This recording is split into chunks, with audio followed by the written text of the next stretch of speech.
Bonjour à tous, je m'appelle Christophe Pichot, je travaille au sein du groupe SQLI dans la BU Microsoft et je vais passer un petit peu de temps avec vous pour vous faire la promotion d'un bouquin qui est sorti chez les éditions Duno en janvier 2021 qui s'appelle Aide-mémoire C++. Donc c'est un petit bouquin qui permet d'apprendre le .NET Framework, le C Sharp, le .NET Core, il y a des focus sur .NET 5. Il y a beaucoup de descriptions des classes qui sont dans ce qu'on appelle la BCL, la Base Class Library. Que ce soit celle de .NET, que ce soit celle de .NET Core, on parle du Common Language Runtime, le CLR. On parle de Ling, on parle d'ADO.NET, du multithreading et de l'asynchronisme. Alors, pour ceux que ça intéresse, donc ce petit bouquin, il est accessible sur toutes les bonnes plateformes numériques.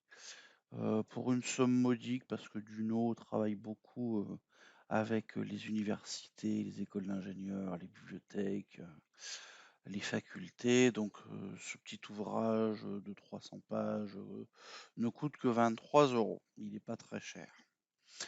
Et bien vous savez, ce que je vais faire, c'est que je vais vous montrer ce petit bouquin tranquillement au travers d'un lecteur PDF.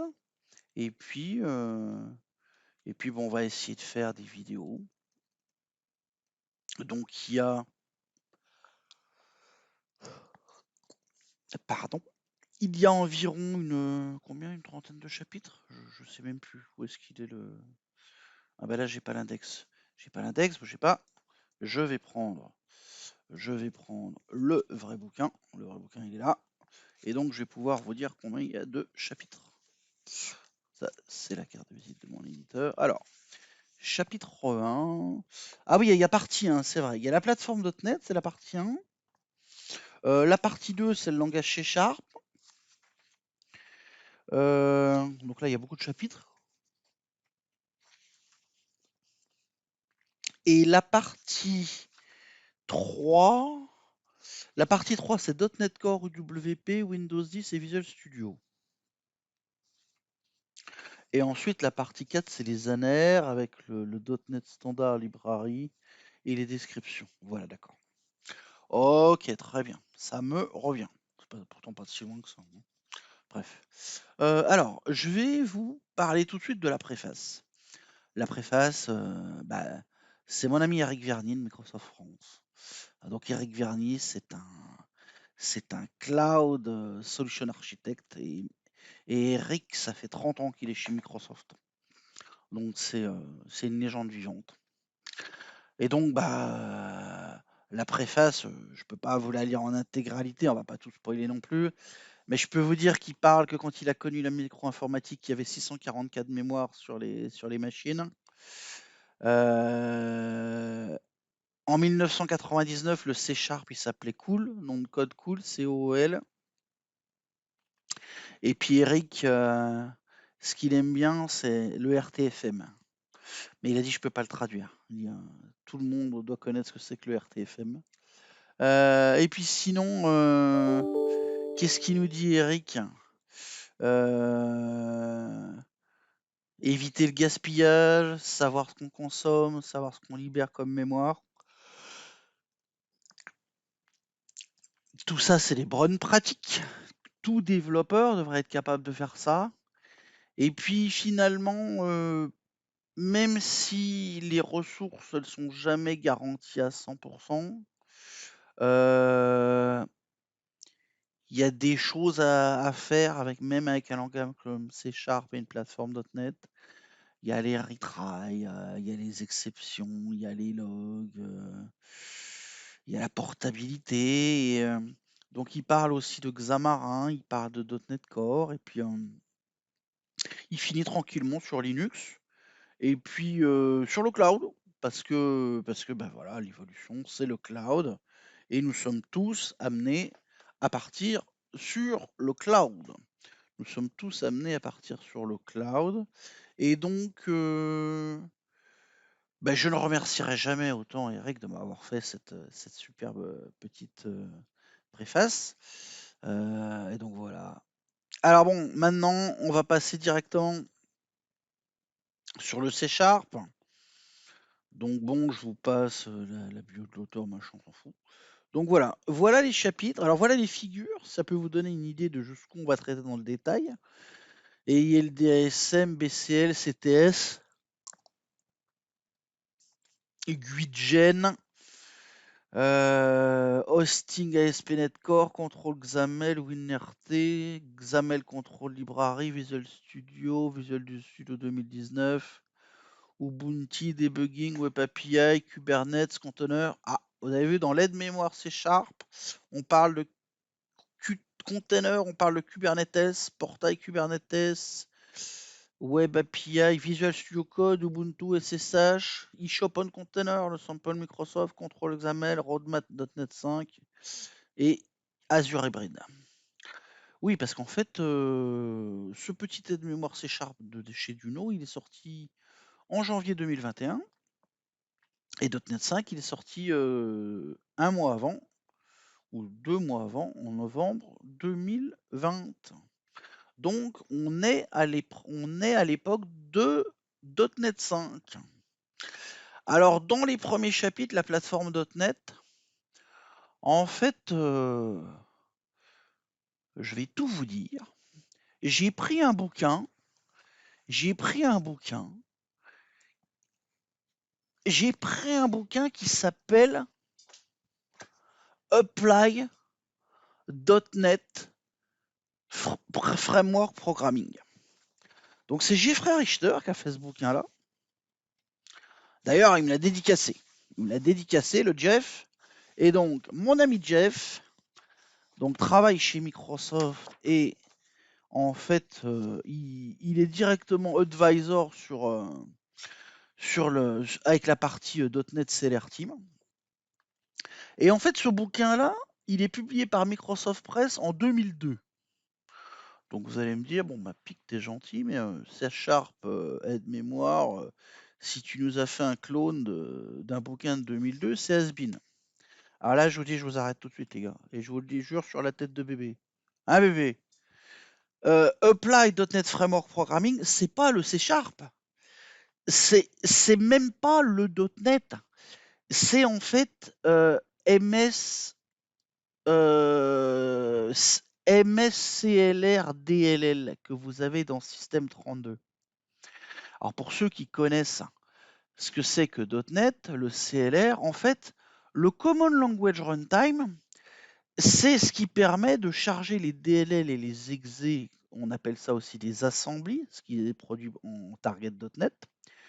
Et donc la MS Core CLR, ben en fait, elle charge ces fichiers parce que ces fichiers sont constitués d'éléments MSIL, c'est comme des fichiers texte, c'est pas des vrais exécutables, c'est pas des vrais DLL. Et en fait, eh ben, elle dit, donne-moi les instructions une par une et puis je vais émettre du code. Donc c'est un espèce d'interpréteur, si je devais expliquer ça calmement à ma fille de 10 ans. Le CLR ouvre les fichiers exe et DLL, interprète le texte qu'il y a dedans, et puis s'il y a marqué je dois faire ça, et ben le MSCLR il dit ok je fais ça. Tu me demandes d'additionner 10 plus 10, j'additionne 10 plus 10. Tu me demandes de charger tel DLL, je la charge. Et donc en fait, pourquoi je vous parle de Jeffrey Richter et de WinIntellect et de MS Press de 2002, c'est qu'en fait ce bouquin-là, donc il cale l'armoire de ma grand-mère, il fait 1000, combien? Ah non, il fait pas 1000, il fait 600 pages. Mais c'est du gros bouquin. Et en fait, par exemple, lui voilà, à la 172e page, il vous dit, bah voilà, quand j'ouvre une DLL, je vous donne l'équivalent du code assembleur, ça s'appelle le MSCL. Et puis, bah, il y a marqué faire ci, faire ça, faire ci, faire ça. Ou bien là, non, là, je me suis un peu enflammé. C'était le assembleur, le IL des assembleurs. Et j'ai ouvert un truc qui s'appelle toto.exe. Et dedans, il y a marqué qu'il y avait des types de il y avait des constructeurs, des destructeurs, enfin, un truc imbitable. En fait, ça s'appelle de la programmation système. Vous allez me dire, bon ben Christophe, là, il faut que tu finisses ta journée parce que on est censé parler de l'aide-mémoire C# et tu nous parles d'un livre de 2002 sur la programmation système. Quel est le rapport? Alors, on va prendre dans l'ordre. Quand Microsoft a eu l'idée de .NET, alors la première chose, c'est qu'en fait, ils voulaient faire Java sur le monde Windows.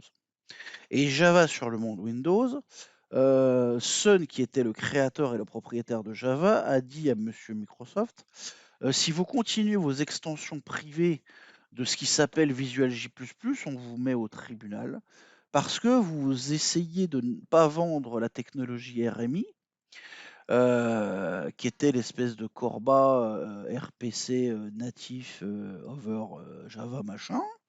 Vous voulez vendre votre technologie DCOM comme à la sauce Microsoft. Ben, si vous voulez Java, vous prenez tout.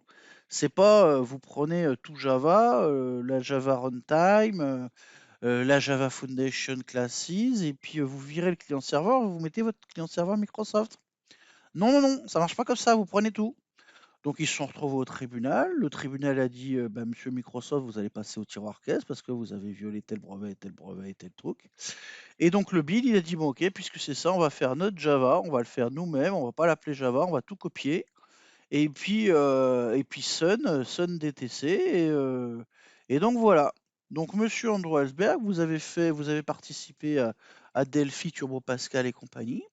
Eh ben, je vous charge, comme là vous avez fait J++ et que c'est un fiasco. Donc c'est soit je vous vire maintenant, soit vous me faites un nouveau truc. Donc vous allez être le chief of C#. Vous allez m'inventer un langage. Et puis moi, je vais mettre tous mes programmeurs Windows qui font les produits serveurs et qui font des DLL dans Windows. Je vais leur demander de faire la virtual machine Java. Elle va être portable, ouais, mais que sur les operating systems Windows. Parce que n'oubliez pas, on est en 2002, hein, 2002-1999. C'est Bill Gates et Balmer qui dirigent tout ça. Et la mode open source, c'est pas vraiment l'open source de 2021 avec Microsoft Love Linux, Microsoft Love PHP, hein. On est très loin de ça. On est plus proche des insultes et de la haine viscérale que d'autres choses. Donc en fait, ce qui se passe, c'est que les équipes C++, parce qu'on développe tout en C++ chez Microsoft, hein, je ne vais pas vous le répéter toutes les 10 minutes, et ben donc on fait un clone de la Java Virtual Machine, un clone du Java Language, un clone de la BCL, et puis bah forcément il faut expliquer tout ça, parce que l'avenir du développement, bah, c'est .NET. C'est .NET parce que ça a été annoncé à la Professional Developer Conference de 2000. Et en fait, voilà, Visual Basic 5, 6, C++, MFC, tout ça c'est bien gentil.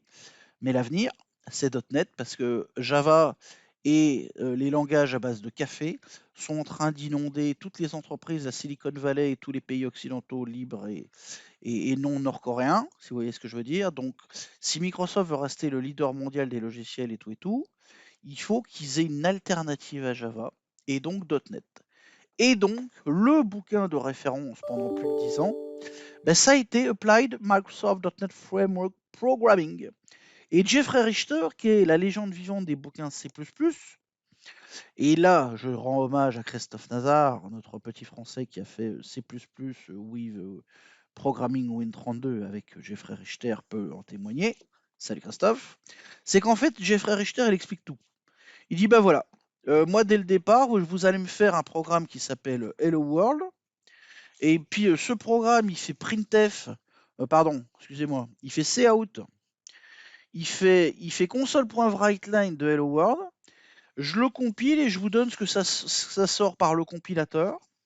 Donc il vous explique, il dit voilà, il y a Windows, il y a les computers, il y a un compilateur, il y a des applis faits en .NET built-in par Windows, il y a le marketing qui dit que .NET ça va faire ci, ça va faire ça, c'est magnifique. Il y a Visual Studio Net, c'est votre IDE et tout et tout. Chapitre 1, les bases du .NET Framework. Et là, on part directement comme des brutes. Je compile le source code dans des managers de modules. Voilà. Et là, c'est pas le marketing qui parle, c'est le gars qui a eu directement accès aux équipes des, de ceux qui ont fait les specs de .NET, de C Sharp, de la BCL et ceux qui lui ont implémenté. Et puis toutes les équipes de Brut qui ont participé pendant 2 ans et demi, 3 ans à tout ça. Et donc en fait, il y a ce qui s'appelle des modules managés, des modules non managés. Donc dans le bouquin, page 5, vous allez me dire, mais pourquoi tu me parles de ton bouquin en anglais alors que tu es censé faire la pub de ce bouquin-là? Ben, je vous explique, c'est que moi, mon petit bouquin, de la page 1 à la page combien? De la page 1 à la page 50, ben en fait, c'est un condensé de ce bouquin-là. Je vous évite de lire ce bouquin-là. Donc je vous la fais courte. Un manager de module contient un PE header, un CLR header, des metadatas, du code intermédiaire language IL. Et puis le code, il est suffisamment robuste pour émuler l'architecture CPU des x86, IA64, Alpha et PowerPC. Donc pour tout vous dire, en 2002, on pouvait se permettre d'écrire chez Microsoft Press des bouquins qui parlaient de CPU, d'architecture et d'assembleur multiplateforme dès la page 6 jusqu'à la page 600. De nos jours, c'est plus possible. Donc on est obligé de faciliter les choses. Bon allez, je vous la fais courte. Il est possible de combiner les modules managés dans des assemblies. C'est-à-dire que vous avez le droit de builder un bout de code en C#, un bout de code en VB, un bout de code en assembly IL. C'est-à-dire que vous avez le droit de faire du MSIL comme code. Ça, Microsoft vous l'a jamais avoué, mais moi j'ai rencontré des gens au Crédit Agricole qui ont fait un moteur de threading en MSIL et ça plante toutes les 10 minutes. Bon, passons.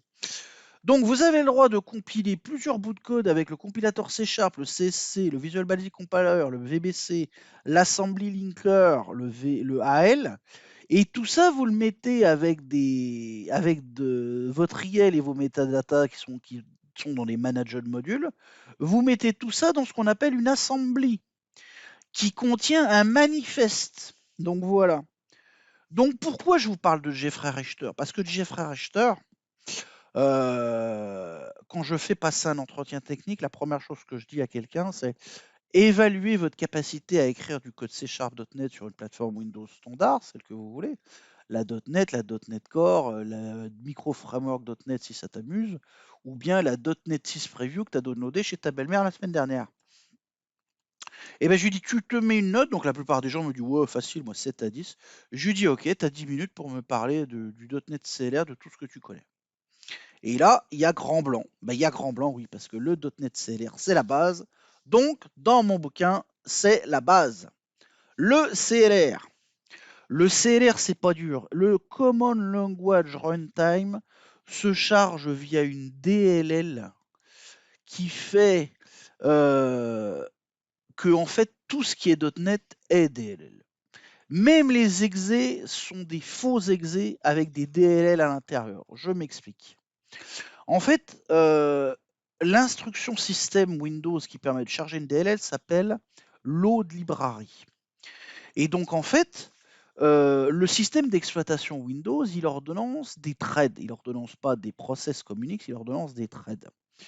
Et les threads appartiennent à des processus. Les processus sont des exés. Et le système a une liste d'exés qui tourne.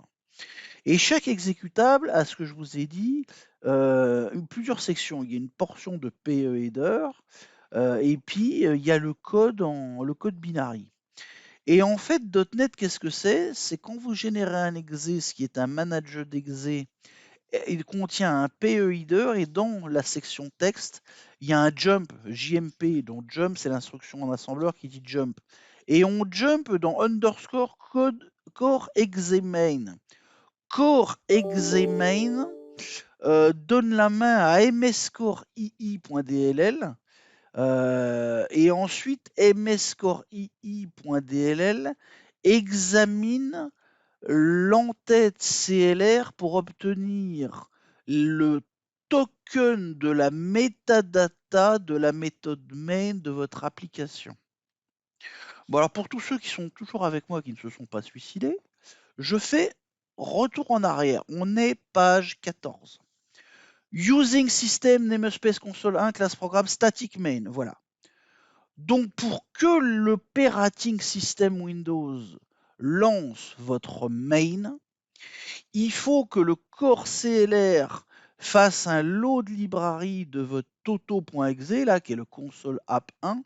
Donc dans mon cas, il faut que le MS Core CLR Donc le mscorelib.dll et le mscorei.dll fassent un load library de consoleapp.exe, consoleapp1.exe. Vous m'avez bien entendu, consoleapp1.exe. Et ensuite, aille chercher dans les headers et tout, le point d'entrée du main.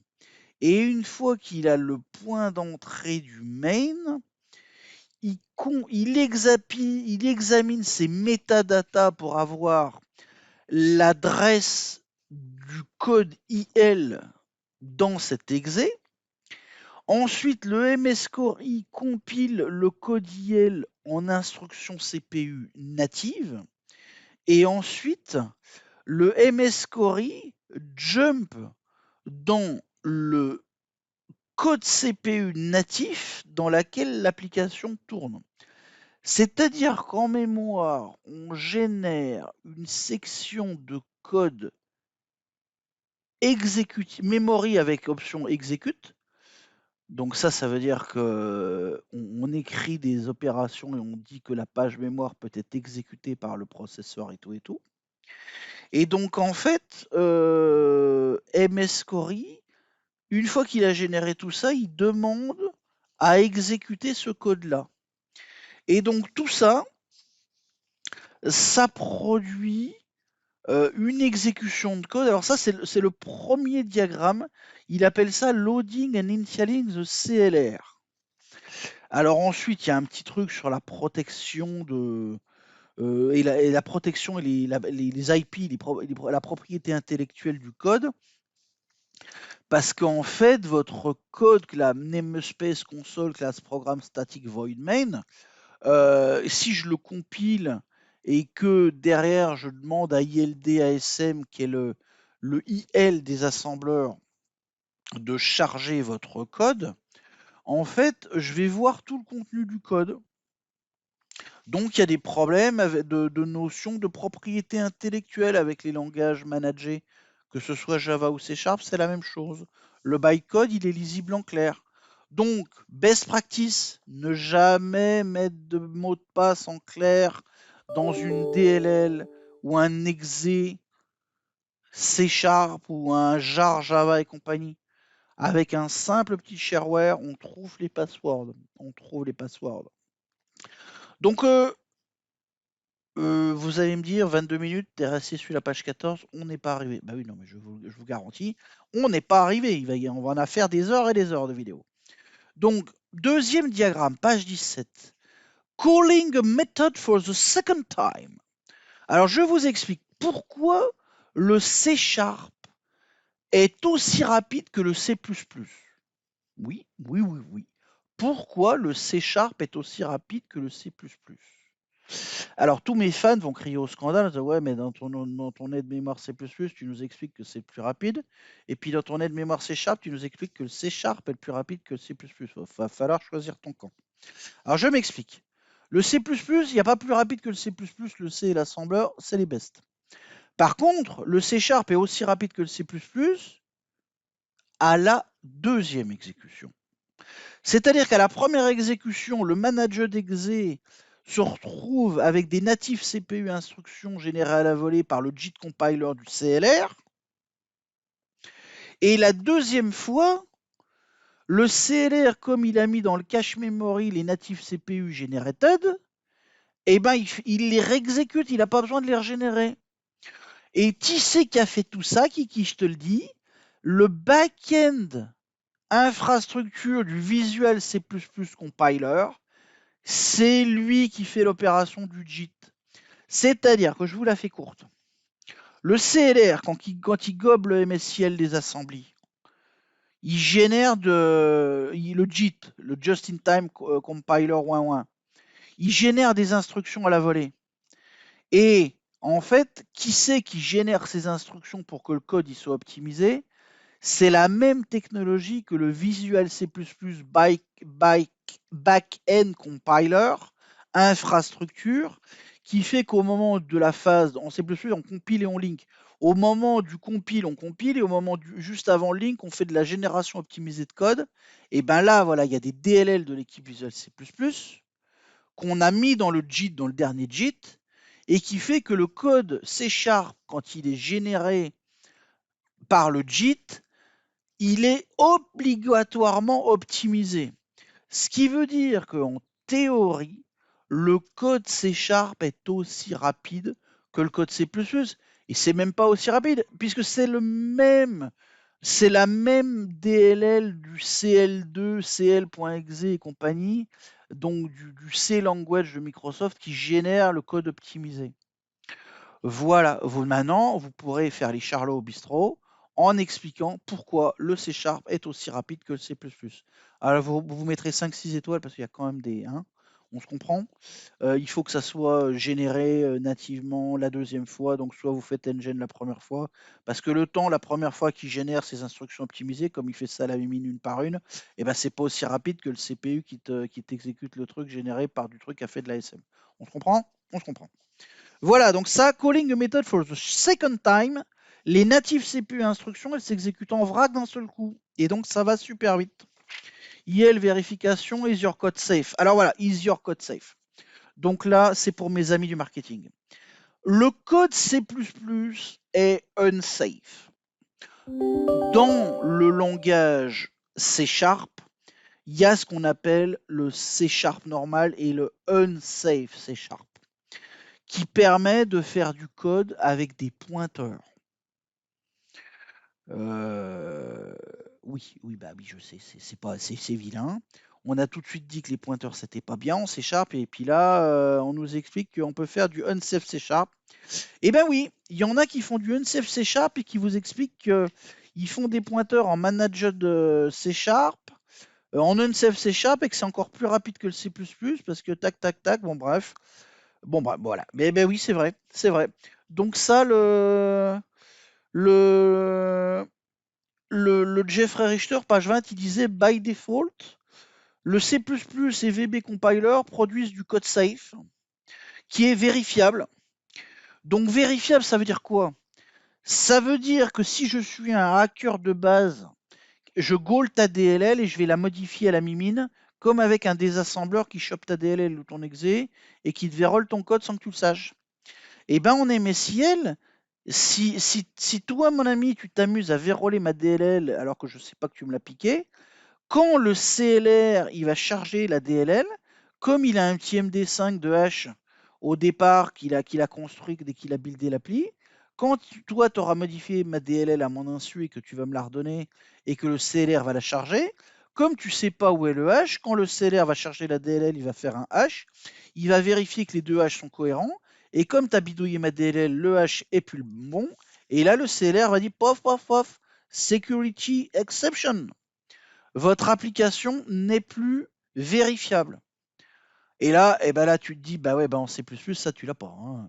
En C++, tu me hack ma DLL, tu fais buffer overflow, tu exécutes ton code, ça te donne full admin dans le PDF avec le script à la con, et puis ça finit à ce que tu gaules tous les ricains si tu es un russe. Bref, je ferme la parenthèse, ça va m'énerver tout ça. Donc voilà, donc le code C++ est safe. Il est super safe et vérifiable. Je rentre pas dans la détail de unsafe, l'extrapolation, le C++ est-il unsafe? On est en début de semaine, j'ai pas le courage. Je ferai ça en fin de semaine avec une bière. Je vous expliquerai pourquoi le C++ il est safe et unsafe et que le C++ rules the world. Mais c'est pas l'objet du truc. Je me calme. Donc le .NET Framework Class Library. Bon alors voilà, le .NET, donc on y arrive, les assemblies ADO, ASP, machin, les grandes parties, le Common Language Runtime, le CLR, x86, x64, ARM, Windows RT. Alors là, ouais, donc là, on va direct dans le dur, hein, vous avez vu.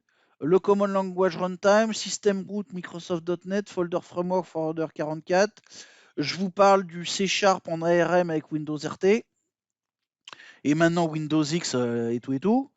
Parce que oui, vous n'êtes pas sans ignorer qu'on va vous mettre du .NET 5, .NET 6 sur des plateformes qui sont des vrais Windows ou des faux Windows, tout dépend de quel côté vous vous placez.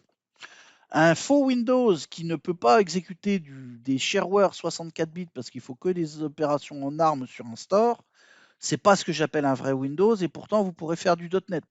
Vous savez déjà faire du C# sur Xamarin, iOS, Android et feu Windows Phone.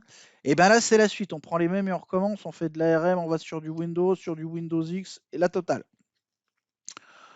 L'un n'empêche pas l'autre. Donc voilà, comme je vous l'ai dit tout à l'heure, je vous ai parlé des PE headers.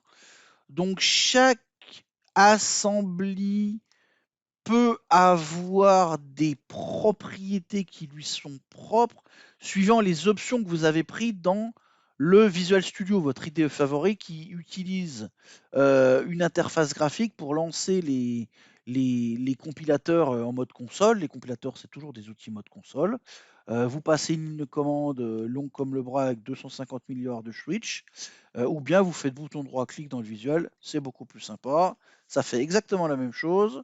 L'IDE récupère les sorties, les outputs, les fichiers temporaires, et tout et tout. Donc tout ça pour vous dire quoi? Oui, donc il y a des combinaisons, un module, du x86, du x64. Le platform switch sur votre exe, il est NICPU, il est x86, x67 ou ARM. Alors ARM, il n'est pas bien. Dans la deuxième version du bouquin, il faudrait que je fasse un peu mieux que ça. Il est ARM 64 parce qu'on fait l'impasse sur l'ARM 32. Euh, tout ce qui est marché de l'embedded device, de l'embarqué, ou vous appelez ça IoT si vous voulez, on ne target pas les vieux processeurs ARM des familles. On ne target que l'ARM 64. Le .NET Framework Class Library. Donc on a parlé du CLR, on a parlé de l'IL, on parle des exe et des DLL, du code vérifiable, le code safe, vous avez vu, donc là tout est en français, code vérifiable, propriété intellectuelle, la fameuse BCL, Base Class Library. Alors la BCL, donc notre ami Jeff Ray, on est page 21, The .NET Framework Class Library. Bon bah il a pas fait dans le détail, hein, il a tout mis. Système diagnostic, système collection, système drawing, enterprise services, globalisation, IO, management, net réflexion, ressources, runtime interrupt services, runtime remoting, runtime sérialisation, security, text trading, XML. Pareil, quand je reçois un candidat, bonjour, tu t'appelles comment? Bob, Bobette, ok. Niveau C#, ok, comme d'hab, 7, 8, 9 sur 10, magnifique. Allez, vas-y, cite-moi 10 namespace.net, cite-moi 10 assembly.net. Et là, moralité, la plupart m'en sortent deux. Parce qu'ils ont oublié, il n'y a pas le visuel, il n'y a pas le using, ils sont pris au dépourvu. C'est pourtant pas dur. Système collection, c'est des trucs qu'on utilise par défaut. Système IO, système.net. Mais ça veut dire qu'il faut savoir taper de temps en temps tout son code. Il ne faut pas demander au visuel de faire toujours new project. Ça veut dire qu'il faut faire du refactoring, il faut savoir gérer les fichiers à la main. Donc de temps en temps, comme on conseille à tous les padawans, faites un peu de Notepad++, compilez à la main dans le CMD, ça coûte rien, ça vous fera gagner plein de temps, vous passerez pour des gourous pour le restant de votre vie. Allez, trêve de plaisanterie. Après la BCL, on tape dans quoi? On tape dans le Common Time System, le CTS. Alors, le CTS, c'est très important parce que, en fait, comment vous dire ça? Le bouquin du Jeff, il est vachement plus précis là-dessus parce que, comme c'est le CLR, il mange du MSIL.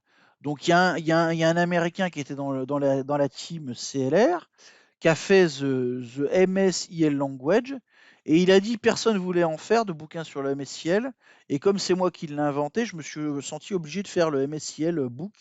Il n'y en a qu'un, c'est pénible le MSIL, je l'ai inventé, et ça m'a tellement plu que j'y ai consacré toute ma vie, j'ai mis toutes les extensions possibles du monde parce que je voulais travailler chez Intel ou chez Motorola ou chez AMD.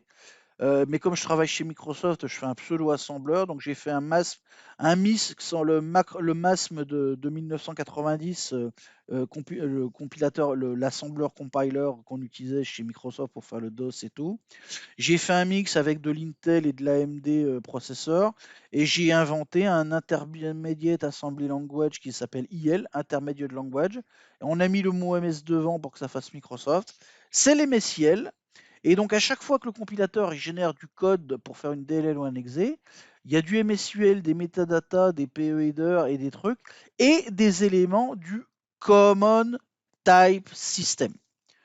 Voilà comment s'imbriquent les poupées russes de, de Motherfucker Common Type System. Alors, Common Type System, c'est en fait une spécification, mais au sens Microsoft du terme, quoi. Ils se sont mis d'accord sur un document Word DocX de 400 pages, et puis au final, bah, va expliquer le CTS. Le Jeffrey, il a un super truc. Il dit, en fait, il te fait un gros cercle, il appelle ça CLR CTS. À gauche, il te met le C Sharp, à droite, il te met le Visual Basic, en bas, il te met le Fortran. Bon, il te met pas le C++ parce que nous, on sait faire tout ça. Mais en gros, il te dit que le CTS, c'est le minimum commun de tout ça. En fait, c'est quoi le CTS? Le CTS, ça n'a aucune représentation. C'est un terme marketing interne. Euh, Microsoft a défini ce qui s'appelle le Common Language Spécification, le CLS, qui est en page 27. Qui est en fait, je vous le dis, les détails pour les vendeurs de compilateurs pour implémenter un minimum de fonctionnalités pour que les compilateurs supportent, pour que leurs compilateurs supportent le minimum pour targeter la CLR. Bah, allez, je vous la fais courte.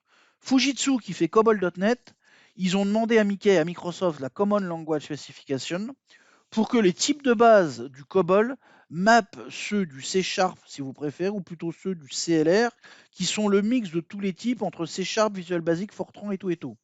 Ça veut dire quoi? Ça veut dire que le tableau que vous avez là, voilà. Le CTS, en haut, il y a Object, c'est Dieu le Père.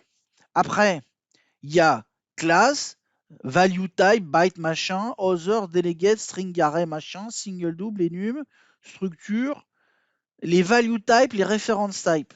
Je ne vous ferai pas l'affront de vous expliquer le reference type, value type. Vous devez tous savoir ce que c'est. Et donc, voilà, le CTS, c'est ça. Vous voulez faire le visuel basique de Bill Gates de 1974. Vous voulez vous faire un trip entre la poire et le fromage chez Belle Maman.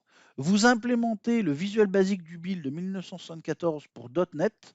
Et en fait, les types du Visual Basic, il faut qu'ils génèrent soit du byte, soit du char, soit du INT64 et tout. Et donc, vous allez faire le bout de code, vous faites par exemple votre compilateur en C Sharp, pourquoi pas. Et donc, vous décodez le code basique. Et quand vous générez le MSIL, vous allez générer du texte et tout avec votre compiler. Et bien, vous générez du MSIL en disant, ben voilà, je te déclare un char, un int16, un int32 ou un int64. Et quand vous êtes en C Sharp, vous pouvez taper int32 ou petit int. Et ben c'est ça le CTS. C'est ça le CTS. Euh, donc voilà, ça c'est vraiment, c'est la partie 1, c'est incontournable. CLR, CTS, BCL, euh, il faut absolument être au courant de ça. Et puis, bon, moi, l'outil LDASM, j'en ai pas mis non plus, j'en ai pas fait, j'en ai pas entarté non plus 50 000 pages. Je vous montre qu'en chargeant le Hello World, oh, j'ai pris une petite librairie, ouais, c'est mon bout de code préféré, ça. C'est la classe logger qui a une méthode loginfo qui fait console.writeline, je te log ta string. Et ben en fait, euh, l'ILD ASM, l'IL des assembleurs, ce qu'il fait, c'est qu'il vous dump de manière triview graphique le contenu de votre assembly, exe ou DLL, et si vous faites un clic-clic dessus, il va vous donner le code MSIL dont je vous parlais tout à l'heure. Donc le code MSIL, voilà. Donc bon, alors le Jeff, en fait, le Jeffrey, dans son bouquin de 500 pages, à chaque fois qu'il fait un bout de code C Sharp, il vous dit, ben voilà, en MSIL ça fait ça, en ILDSM ça fait ça. Donc c'est magnifique, c'est le meilleur bouquin qui ait jamais existé sur .NET. Et donc, je m'en suis inspiré pour faire les 25 premières pages. Et puis après, en fait, pour tout vous dire, après, on va utiliser un truc qui est beaucoup mieux, qui s'appelle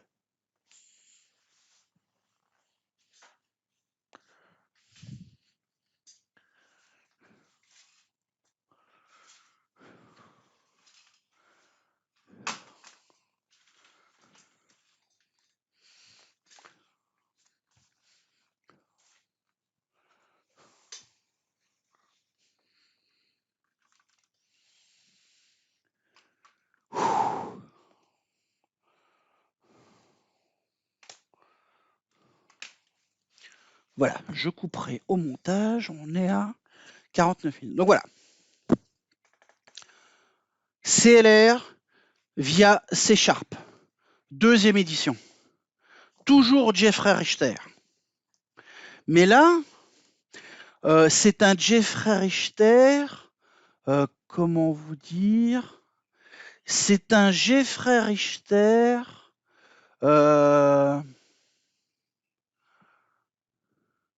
C'est un Jeffrey Richter sur le C Sharp, sur le langage C Sharp. Donc là, on est toujours chez Microsoft Press, mais on n'est plus en 2002. Est-ce que .NET va prendre ou pas? On est en 2006. On est en 2006 et le but du jeu, c'est d'être un expert en C Sharp, tout en faisant comprendre au kidam lambda qui achète les bouquins Microsoft Press pour être un expert en techno Microsoft et tout, et encore, comme Microsoft Press, c'est la référence des technos Microsoft, donc le C Sharp et surtout le CLR. Parce qu'on s'aperçoit au fil des années de développement, donc en 2006, c'est le syndrome Vista, .NET qui devait être dans l'operating system, C Sharp Forever, les bourrins du C++, ça dégage. À un moment donné, c'était chaud, hein, 2005-2006. Donc le Jeff, lui, comme il savait exactement comment ça allait se passer, tout ça, et ben il a dit, moi, j'aurais aimé mon bouquin, mais c'est C Sharp, mais c'est CLR via C Sharp. Toute l'ambiguïté, elle est là. Et en fait, il dit, voilà, on en est au .NET Framework 2.0.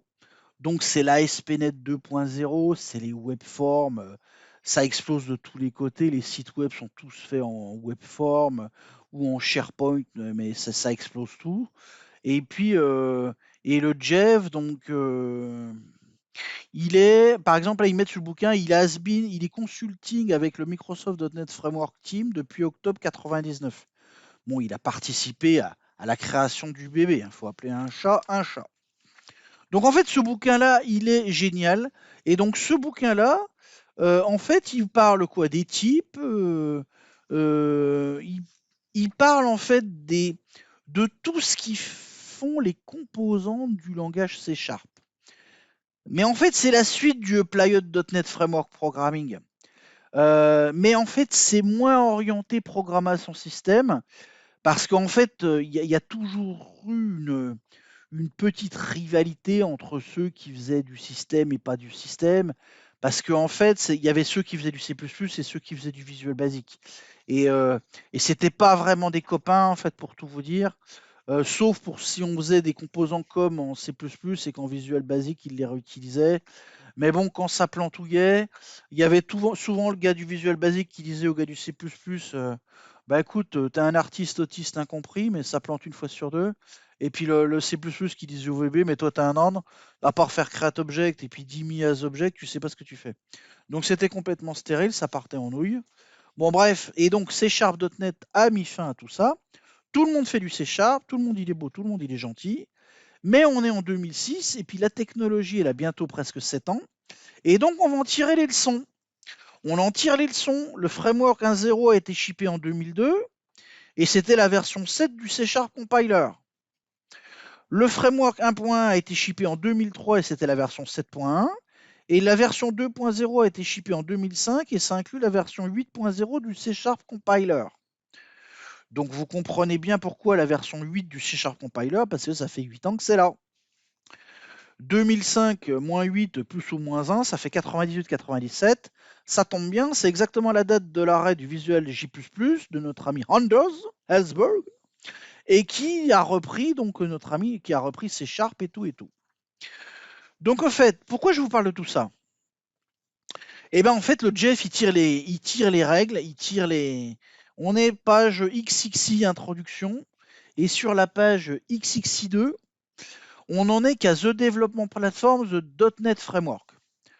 Bon, et là, il est 44 minutes 50 secondes, je vous la fais courte. En 2021, c'est .NET 5, The Unified Platform. En 2005, c'est The Development Platform, The .NET Framework. Entre nous, c'est la même chose, hein. Les paradigmes sont les mêmes. On sort des .NET tous les 3 mois, tous les 5 ans, tous les 8 ans. On a du .NET Framework Base Class Library, on a du BCL, on a des nouvelles assemblées, on a des nouveaux piliers dans l'architecture .NET, on a du ML.NET, du AI, de l'Azure, du database, du New Database, on a plein de frameworks. Et en fait, les piliers de .NET sont inamovibles. Consistent programming model, simplified programming model, run one, run always, simplified deployment, wide platform reach, programming language intégration, simplified code reuse, automatic memory management garbage collection, type-safe verification, rich debugging, consistent méthode failure paradigme, security, interoperability. Vous savez, là, moi, je vais pas m'embêter. Hein.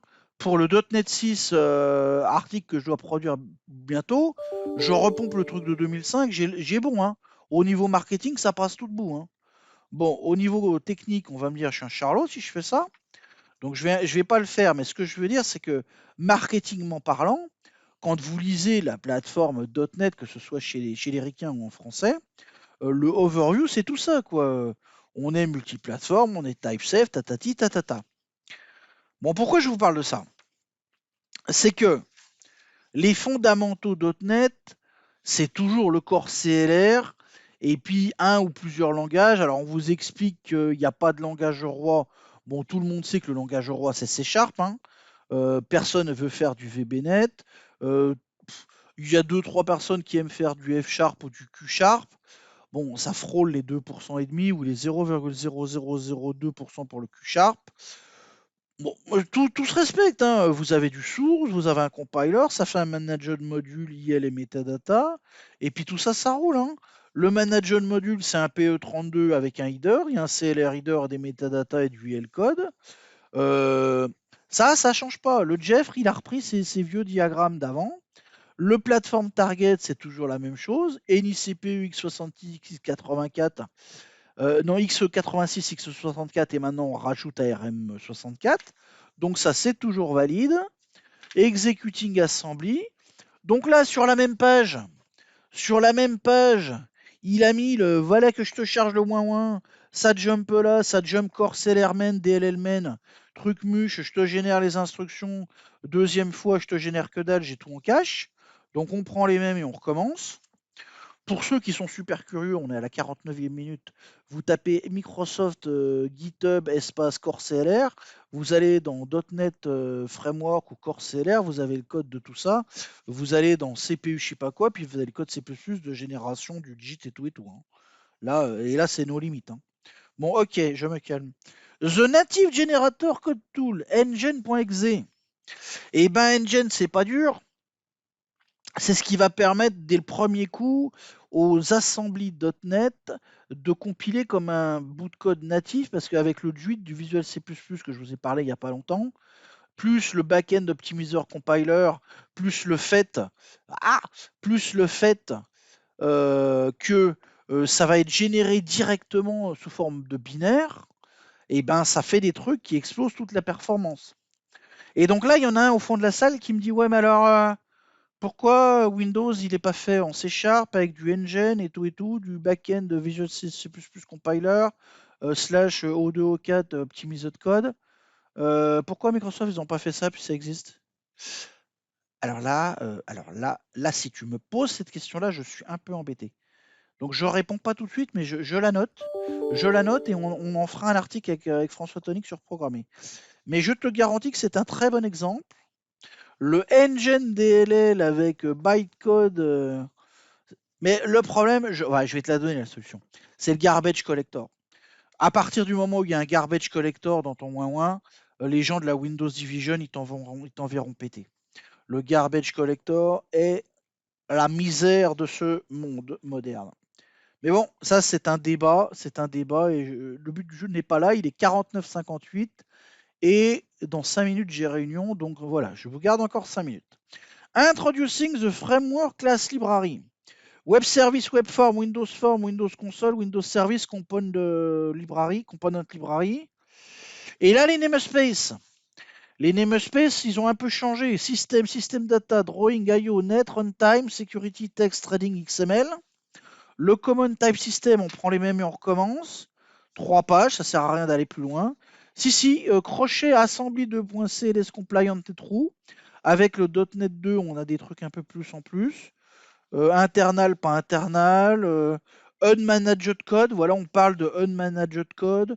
On parle de comment compiler un bout de code CPP et comment faire de l'ILDASM pour faire du CLR safe, du managed C++6. Donc on commence de découvrir le fait que le C++ rule the world et que comme .NET c'est que du C++ en backdoor, au final, il y a de l'interop qui se fait. Il y a 2-3 découvertes et puis finalement, on part avec les outils qui sont délivrés par le SDK et tout en mode console. On découvre les tools. Qu'est-ce qu'on découvre comme type?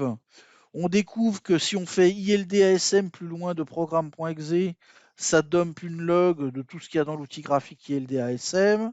Ça file des infos sur le code MSCL généré. Et puis on est vraiment dans le système. Donc le Jeff, il n'a pas perdu pendant 50 pages. Pendant 50 pages, en fait, il a refait un update de son bouquin, c'est bien sympa. Il parle des modules, de l'AL, des métadatas, des manifestes, des ressources files. Il explique comment tout ça se met à jour. On retombe sur nos pattes avec tout un ensemble de choses qui proviennent de AL.exe, donc le compilateur de MSCL, Assembly Language machin. On parle de la culture parce qu'il y a le système de, comment ça s'appelle, le language, pas l'encoding, mais les cultures, voilà, les cultures, comment faire du FRFR, du NUS, charger les ressources. On parle des assemblies qu'on peut mettre dans des folders de language. Bon, enfin, c'est très bien, donc moi, je parle dans le langage C# de... Moi, écoutez, on est page 26. Je pense que déjà, pour la plateforme .NET petit 1, là, déjà, vous avez de quoi passer la nuit tranquille avec deux Doliprane, là, 3 bières et puis un verre de rouge. Donc, trêve de plaisanterie. Déjà, là, voilà, 52 minutes pour le chapitre 1. Moi, je dis, c'est ce qu'il faut. Et n'oubliez pas, CLR by C#, very important. Un coup de torrent, hein, pour ceux qui ne connaissent pas, thepiratebay.org. CLR via C#, .NET Framework Applied Programming, pareil. .NET, pareil, thepiratebay.org. Vous me downloadez ça. Et puis si vous ne le trouvez pas, vous m'envoyez un email. Vous m'envoyez un email et puis on se débrouillera. On se débrouillera. Ah putain. Voilà, voilà. Bon, et ben écoutez, pour ce premier jour, je pense que c'est pas mal. Je pense que c'est pas mal. Petite dédicace pour les 2 dernières minutes. Le dieu du C++, Stanley B. Lipman, celui qui a implémenté le premier compiler qu'avait designé Bjarne Stroustrup pour AT&T Bell Laboratories. Le Stanley, il a été chez Microsoft en 2000, combien? Là, le bouquin 2002, ouais, en 2001-2002, il a fait une pige dans l'équipe Visual C++. Et il a écrit un bouquin qui s'appelle The C# Primer, pour faire une petite analogie au C++ Primer, 5e édition qu'il édite depuis 20 ans pour la communauté C++. Et donc il a expliqué tous ces façon comment lui il l'explique en C++, lui qui a vendu un des meilleurs auteurs best-sellers de bouquins informatiques qui ait jamais existé sur Terre. Dans la série Developmentor Series, avec Donbox, notre ami Donbox, comme is love, Donbox, le roi du WCF, de l'Indigo et tout, et notre ami Donbox qui est responsable des Xbox et de l'HoloLens maintenant, comme quoi le COM, le C++ et le C# mènent à tout. We rule the world. Donc voilà, Stanley Lipman, C# Primer, pareil, Torrents, The Pirate Bay, VPN, 10 balles, Pirate Bay, clic, torrent, uTorrent. Bon, allez, je vous laisse. 5h14, j'ai réunion. C# Primer. Vous n'oubliez pas, aide-mémoire C++, une mémoire C#, lapsus qui tue. Aide-mémoire C#. Vous m'envoyez un email, vous me filez 10 balles, je vous envoie la version électronique. Allez, ciao. Et c'est le début d'une très longue période sur le C#. Ciao à tous, salut.